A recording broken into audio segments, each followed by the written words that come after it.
নমস্কার বন্ধুরা, recruitment update YouTube চ্যানেলে সকলকে স্বাগত জানিয়ে আজকে 5/2/2024 পশ্চিমবঙ্গের সরকারি কর্মচারীদের ডিএ নিয়ে যে সুপ্রিম কোর্টে মামলা ছিল সেই মামলার গুরুত্বপূর্ণ আপডেট আমরা একটু দেখে নেব বিস্তারিত। আবার পিছিয়ে গেল ডিএ মামলার শুনানি। আসুন এই সংক্রান্ত আপডেট দেখে নিই বিস্তারিত কী রয়েছে। ডিএ বা মহার্ঘ ভাতা নিয়ে সরকারি কর্মচারীদের দায়ের করা মামলার শুনানি ফের পিছিয়ে গেল সুপ্রিম কোর্টে।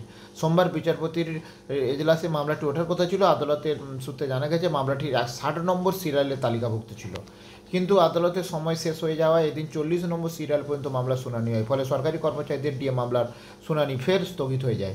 মামলার পরবর্তী শুনানি কবে হবে তা এখনও আদালত থেকে জানানো হয়নি, এবং তবে এসব ক্ষেত্রে 4 সপ্তাহের মধ্যে ফের স্থগিত মামলার শুনানি হয়ে থাকে 4 সপ্তাহের মধ্যে। তাই আগামী মাসে ডিএ মামলা শুনানির সম্ভাবনা রয়েছে। এই নিয়ে টানা 11 বার শুনানি পিছিয়ে গেল। আন্দোলনকারীরা জানিয়েছে বারবার শুনানি পিছিয়ে গেলেও তারা হাল ছাড়বেন না।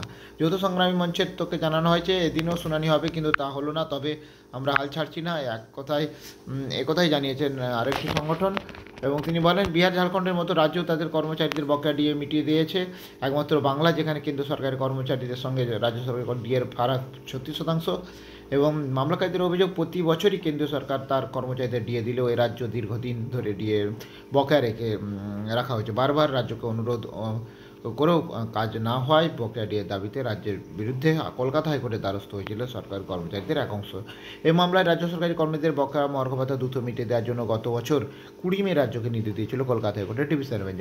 এই জন্য রাজ্যকে 3 মাসের সময়ও বেঁধে দেয় আদালত। কলকাতা হাইকোর্টের রায়কে চ্যালেঞ্জ করে সুপ্রিম কোর্টে মামলা দায়ের করে রাজ্য সরকার। সেই মামলা শুনানি ছিল শীর্ষ আদালতে, সেই শুনানি আবার পিছিয়ে গেল। তো যাই হোক, এই আপডেট আমি শেয়ার করলাম। আরও আপডেট পেলে অবশ্যই শেয়ার করবো। আবার কবে শুনানি হয় দেখা যাক। আরও আপডেট পেলে অবশ্যই শেয়ার করবো। সঙ্গে থাকবেন এবং চ্যানেলটা সাবস্ক্রাইব করে নেবেন। ধন্যবাদ।